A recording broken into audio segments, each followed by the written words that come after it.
శ్రీ గురుభ్యో నమః. శ్రీమాత్రే నమః. మా ప్రేక్షకులందరికీ విశ్వావసు నామ శుభాకాంక్షలు తెలియజేస్తూ రాశి ఫలితాలు ఈ సంవత్సరం అంతా ఎలా ఉండబోతోంది, ఏ రాసుల వారికి ఏ విధమైనటువంటి ఫలితాలు ఉండబోతున్నాయి అనేటటువంటి అంశాలన్నీ ఇప్పుడు తెలియచెప్పుకుందాము. మార్చి 31వ తేదీ 2025వ సంవత్సరం ఆ రోజు నుంచి మనకి విశ్వావసు నామ సంవత్సరం ప్రారంభం అవుతూ మార్చి 19వ తేదీకి 2026వ సంవత్సరంలో ఈ విశ్వావసు నామ సంవత్సరం అయిపోయి పరాభవ నామ సంవత్సరం తిరిగి ఆరంభం అవుతుంది. అయితే ఈ మార్చి 19 వరకు 2026వ సంవత్సరంలో అప్పటి వరకు గ్రహస్థితులలో వచ్చేటటువంటి ముఖ్యమైన మార్పులు మనకి రవి గారు, అలాగే బుధుడు, శుక్రుడు ఈ 3 గ్రహాలు కూడా నెలకి ఒకసారి చొప్పున రాశి మారుతూ ఉంటాయి. కుజుడు 45 రోజులకి మారుతారు. రాహుకేతువులు 1.5 సంవత్సరానికి ఒక్కసారి రాశి మారుతారు. అలాగే గురువు గారి యొక్క సంచారము సంవత్సరానికి ఒక రాశి చొప్పున మారుతూ ఉంటుంది. శని గారి యొక్క సంచారము 2.5 సంవత్సరాల కాలము ఒక రాశిలో ఉంటుంది. ఇక నిత్యము మారేవారు ఎవరు అంటే 2.5 రోజు, 2 నుంచి 2.5 రోజు మధ్యలో కొద్ది గంటల వ్యవధానమే అన్నమాట చంద్రుడి యొక్క గమనం మారిపోతుంది.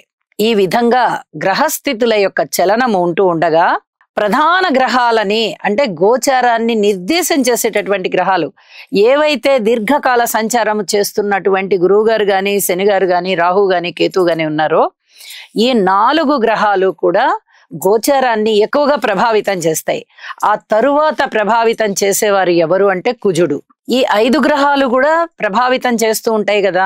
సరే, కుజుడు 45 రోజులకు మారిపోతూ ఉంటారు కాబట్టి మనము ఎప్పుడు గ్రహస్థితి అప్పుడు చెప్పుకోవచ్చు. ఈ ప్రధాన గ్రహాలు 4 ఉన్నాయి కదా, గురు, శని, రాహు, కేతు. ఈ 4టిని దృష్టిలో పెట్టుకుని రాశి ఫలితాలు ఎక్కువగా ఏర్పడుతూ ఉంటాయి. ఎక్కువ సమయం సంచారం చేసేటటువంటి గ్రహాలు కాబట్టి ఇవి ఎక్కువగా ప్రభావితం చేస్తూ ఉంటాయి, మంచిని గాని చెడుని గాని. అందుకని ముందు ఆ 4 గ్రహాలని బేస్గా తీసుకుంటాం, ఆ తరువాత మిగతా గ్రహాలను తీసుకుంటాము. ఈ క్రమంలో అన్ని గ్రహాలు మనకి మంచి చేస్తాయి, అన్ని గ్రహాలు ఇబ్బంది పెడతాయి. ఖచ్చితంగా గురువే మంచి చేస్తారు అనేది లేదు, ఖచ్చితంగా శనిగారే చెడు చేస్తారు అనేది లేదు. గురువు ఒక్కొక్కసారి అననుకూల పరిస్థితుల్లో ఉన్నప్పుడు చెడు చేస్తారు, అలాగే శనిగారు అనుకూల పరిస్థితుల్లో ఉన్నప్పుడు చాలా మంచి చేస్తారు. ఇలాగా ప్రతి గ్రహము కూడా మంచి చెడుల కలయిక ఫలితాలను ఇస్తూ ఉంటుంది. ఈ క్రమంలోనే విశ్వావసు నామ సంవత్సరంలో సంవత్సర ఆరంభంలో గ్రహాలు ఏ విధంగా ఉన్నాయి, సంవత్సరం చివర గ్రహాలు ఏ విధంగా ఉన్నాయి, అలాగే ఈ రాహు గాని, కేతువు గాని, గురువు గారు గాని, శని గారు గాని ఎప్పుడెప్పుడు మారుతున్నారు, వారి యొక్క సంచార కాలంలోని ముఖ్యాంశాలు ఏమిటి, అవే రాశి ఫలితాలు ఎలా ఉన్నాయో ఇప్పుడు తెలియచెప్పుకుందాం.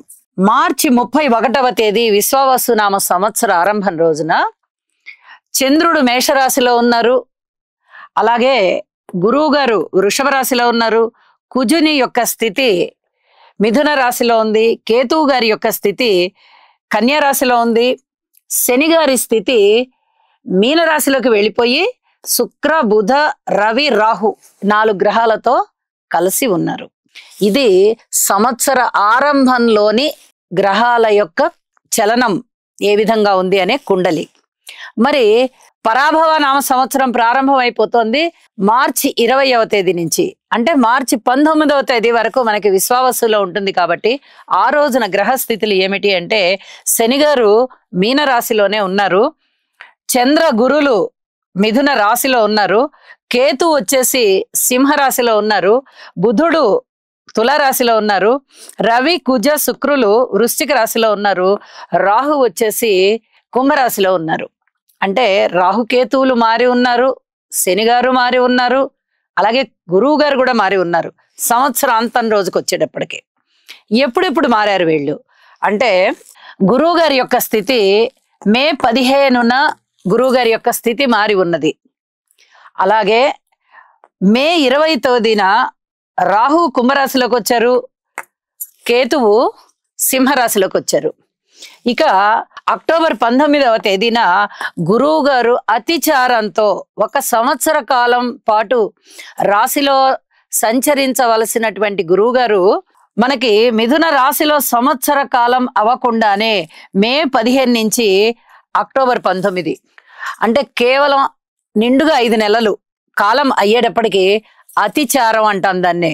అతిచారం వల్ల టక్మని కర్కాటక రాశిలోకి వచ్చేసి ఉచ్చ పొందారు. ఇది చాలా చెప్పుకోదగ్గ విశేషం. ఈ గ్రహ ఫలితాలన్నింట్లలోనూ గురువు గారి మార్పు అతిచారం వల్ల ఉచ్చలోకి రావడం అనేది చాలా గొప్ప మార్పు అన్నమాట. ఇటువంటి మార్పు 5 నెలలకే జరిగింది. సంవత్సర కాలం నడవవలసినటువంటి గురువు గారు 5 నెలల కాలానికే అతిచారంతో వచ్చేసి తిరిగి మళ్ళీ వక్రించారు. వక్రించి ఎప్పుడు వెళ్ళారంటే డిసెంబర్ 6వ తేదీన, అంటే ఇంచుమించుగా ఒక నెల 15 రోజుల కాలం అనుకుందాం. నెల 15 రోజుల కాలానికి మళ్ళీ వక్ర గమనంతో మిథున రాశిలోకి వెళ్ళిపోయారు. ఇక్కడ దగ్గర నుంచి మార్చి 19వ తేదీ వరకు, అంటే విశ్వావసు నామ సంవత్సర చివరి రోజు వరకు కూడా అదే రాశిలో ఉన్నారు. గ్రహ స్థితులలో వచ్చిన మార్పులు ఈ విధంగా ఉండగా ఇక ఏ రాశి వారికి ఎలాంటి ఫలితాలు ఉంటాయి అనేది ఇప్పుడు తెలియచెప్పుకుందాము. వృషభ రాశి. వృషభ రాశి వారికి సంవత్సర ప్రారంభంలో గురువు గారి యొక్క గమనము వృషభ రాశిలోనే ఉంది. చాలా చాలా అద్భుతమైనటువంటి కాలము వీరికి నడుస్తూ ఉన్నది. అలాగే మే 15కి వచ్చేటప్పటికి ద్వితీయ స్థానంలోకి వెళ్ళిపోయారు గురువు గారు. ఇది ఇంకా అద్భుతం. రాశిలో ఎలాంటి ఫలితాలు ఇస్తారో ద్వితీయంలో కూడా అంత గొప్పగా ఫలితాలు ఇస్తారు. కుటుంబం చాలా బాగుంటుంది, మీ మాట చాలా బాగుంటుంది, సన్మాన సత్కారాలకి మీరు అర్హులవుతారు, మీరు ఒక పెద్ద మనిషిగా గౌరవింపబడతారు, పుణ్యకార్యాలు చేస్తారు, చక్కగా అన్ని విధాలా కూడా శుభకార్యాలలో పాల్గొంటారు.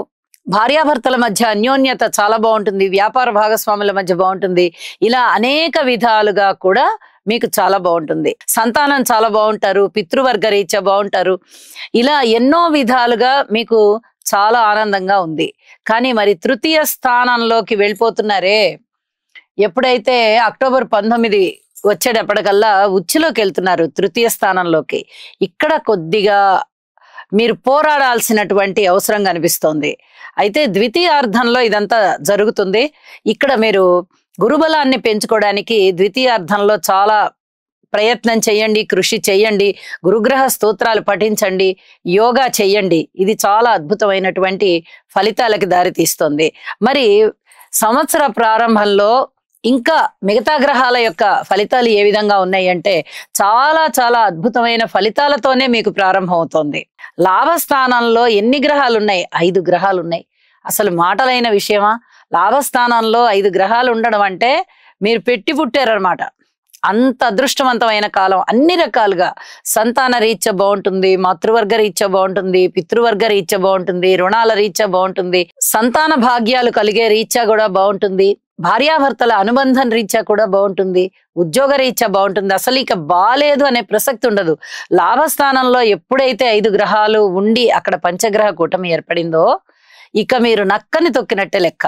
మరి ఈ పరిస్థితి సంవత్సరం అంతా ఉంటుందా అంటే సంవత్సరం అంతా మరి ద్వితీయార్థంలో కొంత గురుబలం తగ్గుతోంది కాబట్టి కొంచెం మీరు పరిహారాలు చేసుకోవాల్సిన పరిస్థితి ఉంటూనే రాహు గారి యొక్క స్థితి ఎప్పుడైతే మీకు మే 20న మారిపోతోందో, దశమ స్థానంలోకి రాహు వచ్చేస్తున్నారో అంత పూర్తిగా బాగుంటుంది అని చెప్పడానికి రాదు. అలాగే చతుర్థ స్థానంలోకి కేతు వచ్చి ఉన్నారు. ఇది కూడా అంత పూర్తిగా చాలా బాగుంటుంది అని చెప్పడానికి రావట్లేదు. ఉద్యోగరీత్యా జాగ్రత్తలు తీసుకోవాలి. ఇప్పటి నుంచే మీకు జాగ్రత్తలు అవసరం అని చెప్పి తెలియజేస్తున్నాను. ఒక్కసారి ఈ రవి రాహు కలయిక జరిగి ఉంది కాబట్టి అదే రవి అధినేతగా ఉండేటటువంటి స్థానములోకి కేతువు కూడా వచ్చి ఉన్నారు కాబట్టి ఒక్కసారి ఈ రవి రాహు కేతువులకి మీరు హోమం చేయించుకోండి. హోమానికి ఎక్కువ ప్రాధాన్యతనివ్వండి. అలాగే ప్రతి నిత్యము స్తోత్ర పారాయణాలు చేసుకోండి. ఇది చాలా అద్భుతమైనటువంటి కాలంగా తెలియచెప్పచ్చు.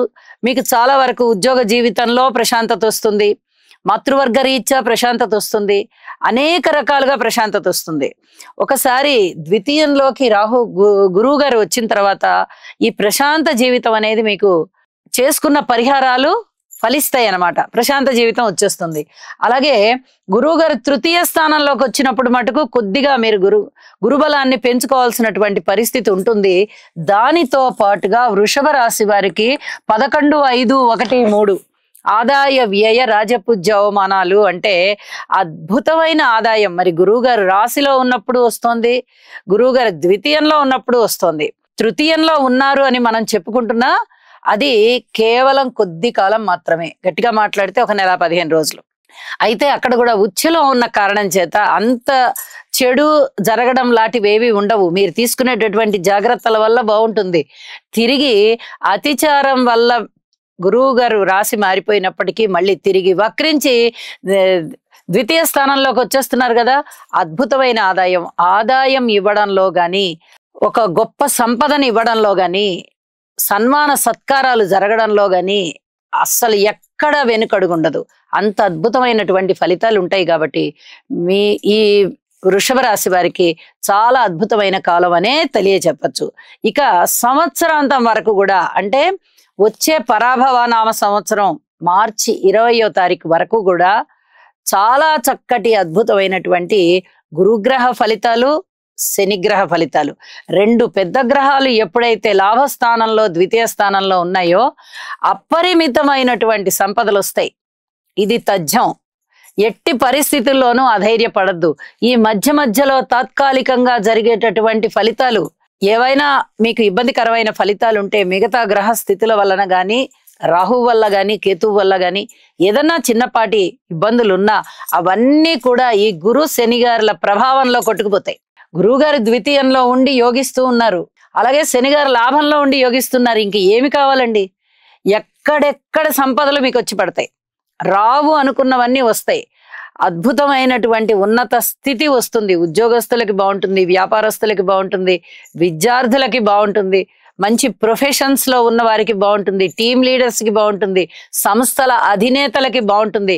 ఇది బాగుండదు అని చెప్పడానికి లేదు.